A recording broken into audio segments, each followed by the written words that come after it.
right at the top. Oh, my bad. When the sine is equal to 0, the Cosecant is blank, and there will be a blank on the graph. Keep going. Likewise, when the cosine is equal to blank, the blank is undefined, and there will be an asymptote on the graph. All right, awesome. So this is what this is trying to say. When sine is equal to 0. So sine is actually equal to y. And this is saying that my y is going to be equal to 0. How come I don't have that? 4.6. Oh, my bad, sorry. Okay. So when sine is equal to y and y is equal to 0, then my cosecant, which is CSC, is going to be equal to 1 over y, which is going to be equal to 1 over 0. This is undefined. Does everybody agree? Yeah. Can you ever divide by 0? Always. No, you can never divide by 0. So the cosecant is going to be undefined when my sine is equal to 0. And what do we usually have when we have undefined? An asymptote. So we're going to have an asymptote on the graph. Likewise, when the cosine is equal to 0, what is the opposite of cosine? Cosecant? Not cosecant, it's actually going to be secant, right? These are going to be the reciprocal trigonometric functions, right? So the reciprocal of cosine is going to be secant. And the reciprocal of sine is going to be cosecant. I know that can be a little bit confusing because you might think that co and co go together, but they don't. Cosine goes with secant, and cosecant goes with sine. Okay. Now, ladies and gentlemen, what we're going to do here is we are very simply going to go ahead and graph the reciprocal function to get secant and cosecant. So here we have cosecant and secant, right? These are two reciprocals of one another. What we're going to do to graph secant is we're going to go ahead and graph cosine. Now, this being cosine, what's the first step to graphing it? Do you all remember? Now, if you don't remember, that's okay. The first step is going to be to find its amplitude. What is going to be the highest this graph goes? What is going to be the lowest this graph goes? It's going to be what, Maria? 1. Its amplitude is 1. So the highest that this is going to go, I'm actually going to do cosine in black and secant in red. So cosine is going to be black. So the highest this is going to go is 1. And the lowest it's going to go, anybody? Negative 1. This is all coming from the foldable that I gave you guys a couple of classes back. All right. Now, because it's cosine, remember it's not sine, but it's cosine. Is it going to start off at a peak, at the origin, or at a valley? It's positive cosine. So between peak or valley, it's going to start off at a peak, right? So we know that this right here is going to start off at a peak. What comes after a peak? A valley. But what comes right between a peak and a valley? What's it going to do? It's going to cross my x-axis at pi over 2. Then at pi, which is going to be right here, what is pi going to be? A valley. That's exactly right, Leo. What about 3 pi over 2? What is that going to be? It's going to cross the x-axis. Cross the x-axis again. And then at 2 pi, it's going to be a peak. Now, what we do on this side, we're going to do the exact same thing on this side. So this is going to cross here, 1, 2, 3. It's going to have a valley here. 1, 2, 3. It's going to cross here. 1, 2, 3. And it's going to have a peak over here. Now here I have just done my cosine function. If I connect the dots, we can see this wave. Now do please pay attention to the pattern of the waves. They go peak, valley, peak, valley, peak, valley, right? Sometimes you might see some people try to put peak, peak, or valley, valley, and that doesn't work, right? So it always has to be alternating. Peak, valley, peak, valley, peak, valley, peak, valley, so on and so forth. Okay. Now,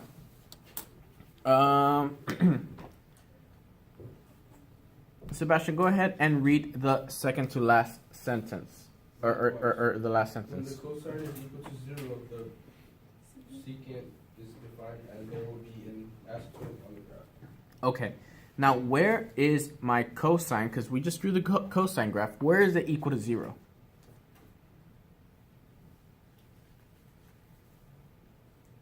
Pi over 2. 3. Pi over 2. That's exactly right. Why would you say it's equal to 0 there? Because it's crossing the x-axis. Because it's crossing the x-axis. So anywhere that it's crossing the x-axis, it's equal to 0. So what are we going to have there, ladies and gentlemen? An asymptote. So, in fact, I'm just going to go ahead and draw an asymptote right there. So would it be on the other side too? That's exactly right. On the other side as well. Asymptote there, asymptote there, asymptote here, asymptote here, and here. Right, and these asymptotes I'm going to draw in red because these are now part of my secant function. Cosine is done. Cosine is over. This is part of the secant function.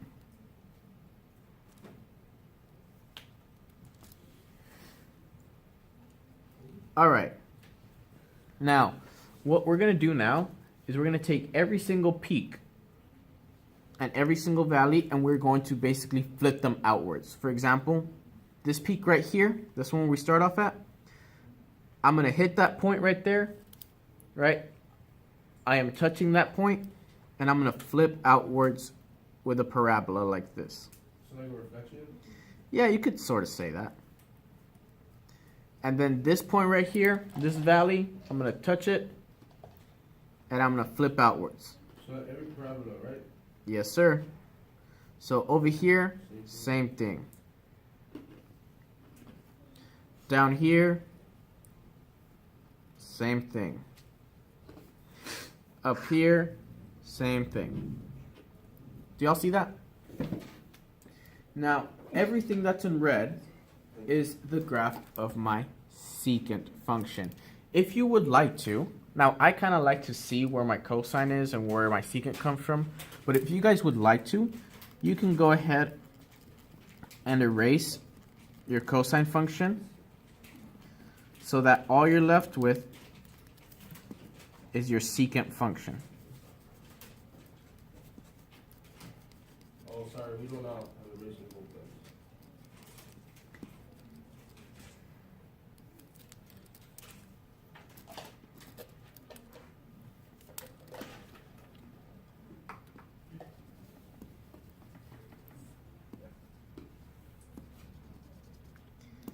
And so this is going to be what my secant function looks like. Now you can see that if you know how to do sine and cosine, then cosecant and secant are going to be very, very easy for you. If you're still having trouble with that, then I want to see you guys after school so that we can go ahead and review over those two. Now let's quickly look at its domain and its range. Its domain is going to be what, ladies and gentlemen? Does it go all the way to the left, all the way to the right? What does it have pauses or skips? No, wait, yeah. Yeah, at the asymptotes. That's exactly right, Brianna. So its domain is actually going to be all real numbers except for its asymptotes. Now, how can we say except for its asymptotes mathematically? Where are the asymptotes located? Where's the first asymptote Right there, located? pi over 2. Pi over 2. So we're going to say except for pi over 2 plus n times pi, right? Because pi over 2, and then 3 pi over 2, and then 5 pi over 2, 7 pi over 2. So we're going to just take pi over 2 and then add pi to it every single time. Bless you. Thank you. So accept n pi. Now range is a little bit tricky. What would we put for range? Where the highest point is the lowest point? It's the highest point and the lowest point. Brianna, you had a suggestion? Above the amplitude. Exactly. Yeah. So it's going to be from here up and from here down. How would we write that as a range? Would it be from 1 to infinity? Yes, but flipped backwards. Remember, we're always going to want to do negative infinity first, right? So, Julieta's correct. We're going to do from negative... My bad. Hold on. We're going to do from negative infinity to negative 1. Now, this is a parentheses. Is this a bracket or a parentheses? Bracket. This is a bracket because it actually touches negative 1. And then we're going to use union, that u that we've seen before, to denote that this is one continuous graph. And what's it going to be this time? Bracket 1 positive infinity. What's going to be the period?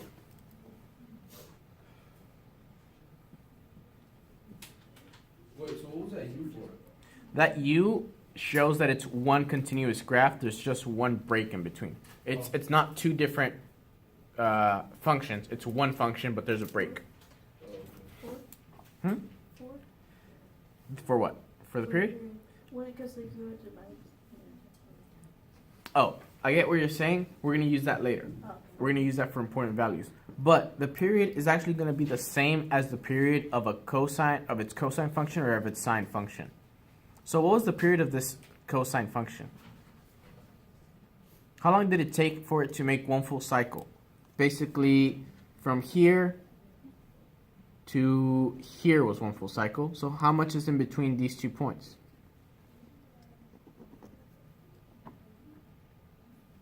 How much is it?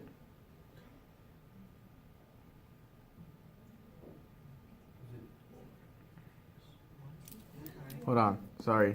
Not there. Here. Oh, 2 pi. It's going to be 2 pi.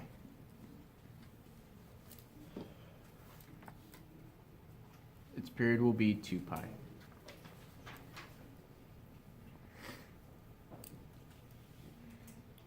All right, ladies and gentlemen, I think that we can do maybe this next one, and then I'm going to let y'all go on your own. Look, when we're Why don't we leave the hard ones first, huh? when we're working with transformed functions, right? You're going to want to use the foldable that I gave you, right? The first foldable. It all basically escalates from that. You're going to want to turn this into y is equal to 1/2 cosine of x plus 1.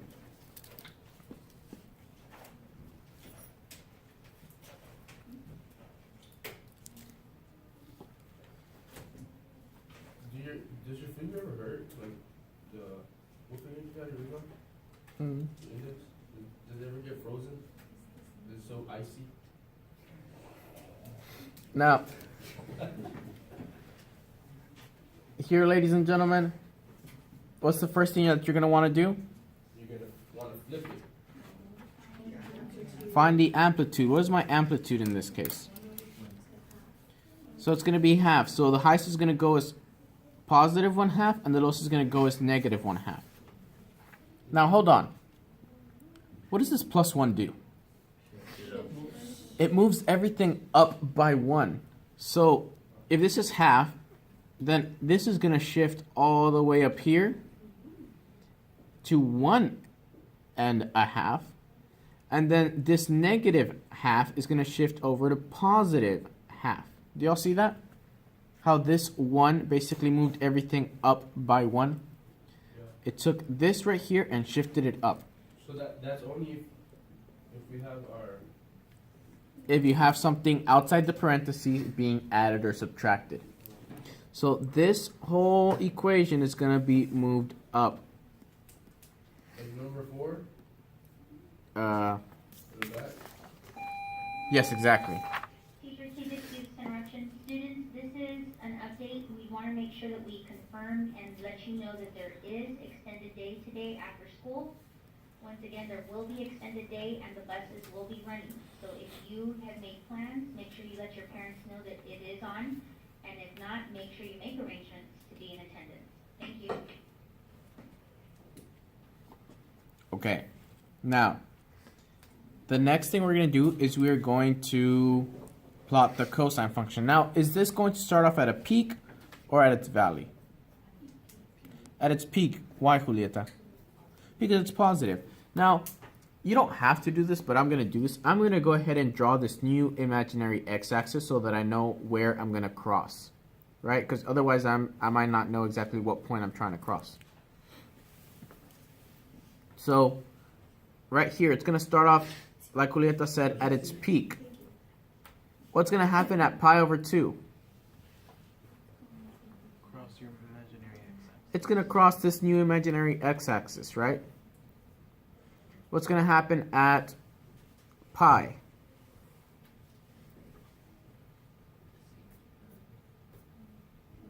Say it louder, Eric.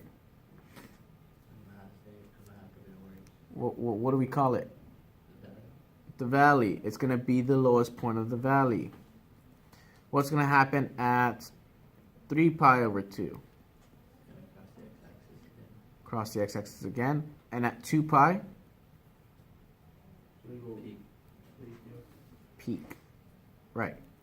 Once again, we follow the pattern on the left side. So over here, cross, valley, cross, peak. We connect our lines. We very clearly see our cosine function, right? And it goes peak, valley, peak, valley, peak. That fits with our pattern. Now, what's going to happen at all these imaginary x-axis crossings? It's going to be the asymptotes. That's exactly correct.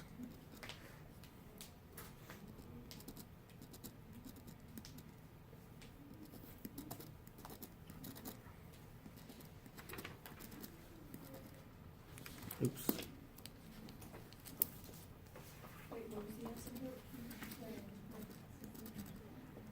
So it'd be, yeah. Okay. And what's going to happen at the top of the peak and the bottom of the valley? Parabolas.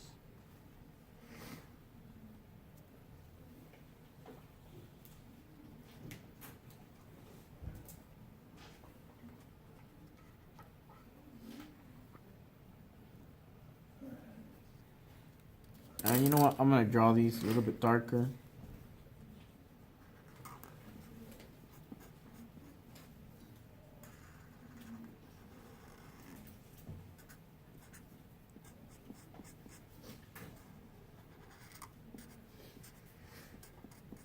So it has these parabolas because it's secant, right? Exactly.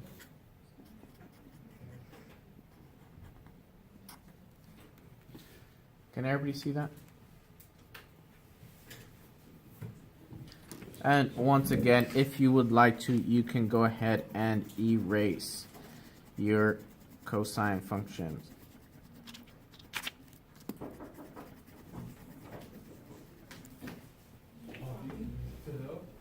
Is Bobby late?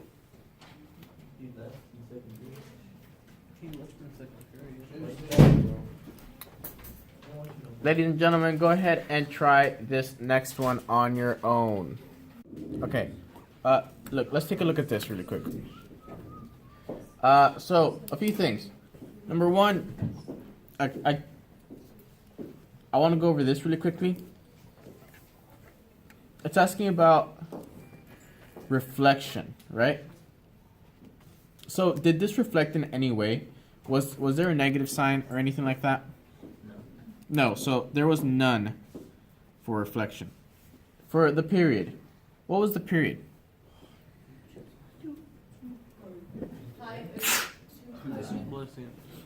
It was still 2 pi, right? It remained the same. The period was not affected. The period is affected only when we have a b. Important values. How do we get important values? It's your asymptotes, exactly. But how do we get important values? Do y'all remember? We take our period and we divide it by 4. So if our period is 2 pi, we divide that by 4, what does that give us? Pi over 2. So our important values is going to be pi over 2. Our phase shift, did we have any? No. Our vertical shift, we went up by 1.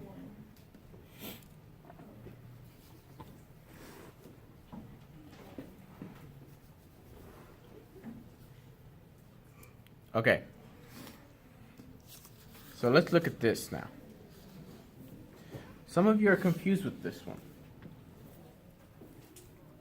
Now, what I would do is I would first and foremost change this to cosine. So y is equal to negative cosine of x minus pi.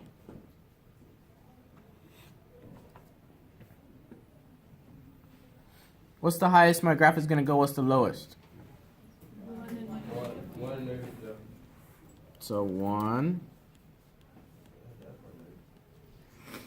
and negative 1.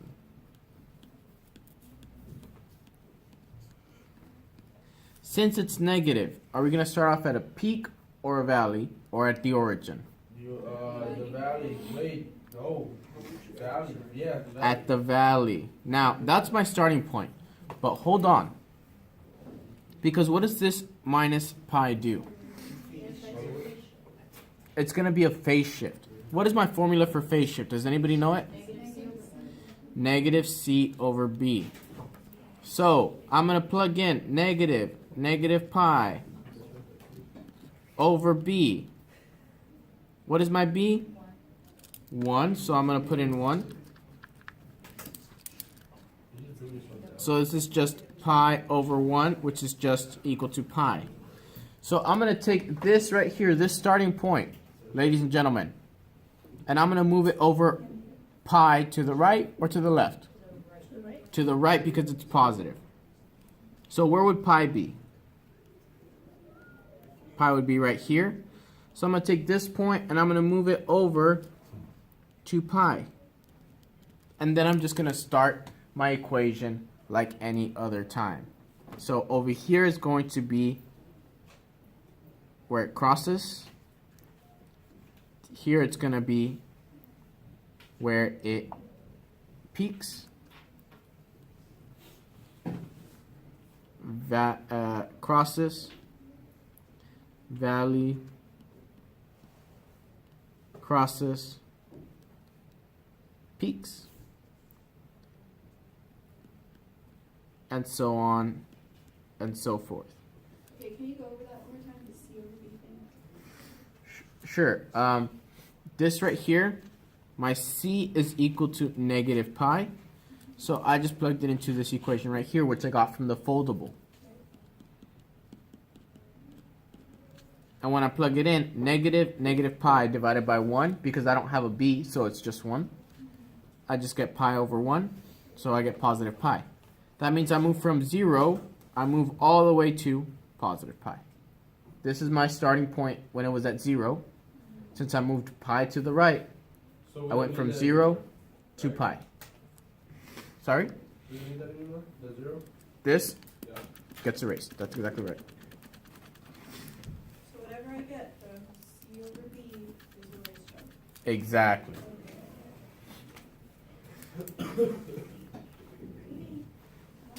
Just like we did secant and cosine, we're going to do cosecant and sine.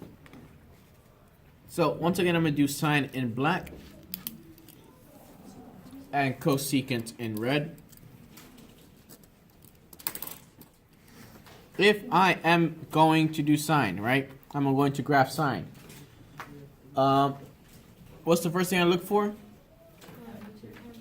How high it goes, how low it goes, which is called my amplitude. It goes all the way up to +1, all the way down to -1. This should be able to go a bit quicker because I think you guys understand this now. No. Sine, am I going to start off at a peak, at the origin, or at a valley? Peak, because it's positive. At the origin. That's the Oh, wait, difference sorry. between sine and cosine, right? Cosine starts at peaks and valleys. Sine always starts at the origin. Now, because it's positive, am I going to go into a peak or am I going to go into a valley? Valley. Peak. I'm going to go into a peak. That's exactly right. So at pi over 2, I have a peak. At pi, I have an intersection. At 3 pi over 2, I have a valley. And at 2 pi, I have another intersection. Same deal with this one. Peak, intersection, peak, intersection. I think it's the peak for this, but I meant valley. So valley, intersection, peak, valley. Now that it's my sine function, I can go ahead and connect them. Look at that. I just graphed sine. Peak, valley, and so on and so forth. Now, what's going to happen wherever I cross the x-axis? Say it again, Brianna. It's going to be an asymptote.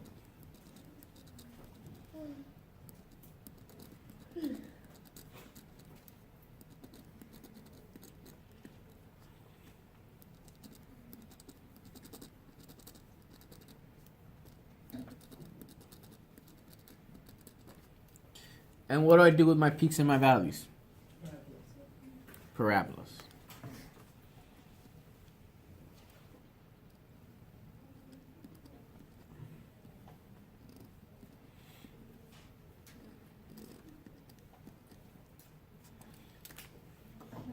What would be my domain?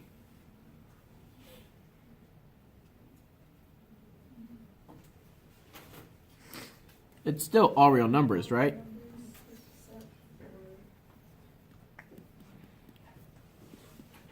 Where is its first asymptote? Well, after 0. Pi. So except for pi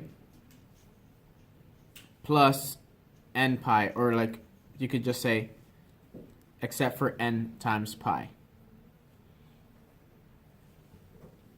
What is going to be its range? Where the peaks are. So negative one, infinity. So this time Eva is going to be from negative infinity to -1. Union, can't forget that union, 1 to positive infinity. What is the period?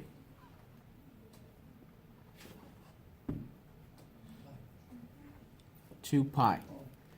Remember, it's the same as sine and cosine. Ladies and gentlemen, I think that you guys can complete the rest of this page on your own. So go ahead and try that. And if you don't finish, we can do that for homework. We're going to go ahead and start on 4.7 in a bit. So go ahead and try your best to finish. Turn on these lights, yeah? You're looking bad.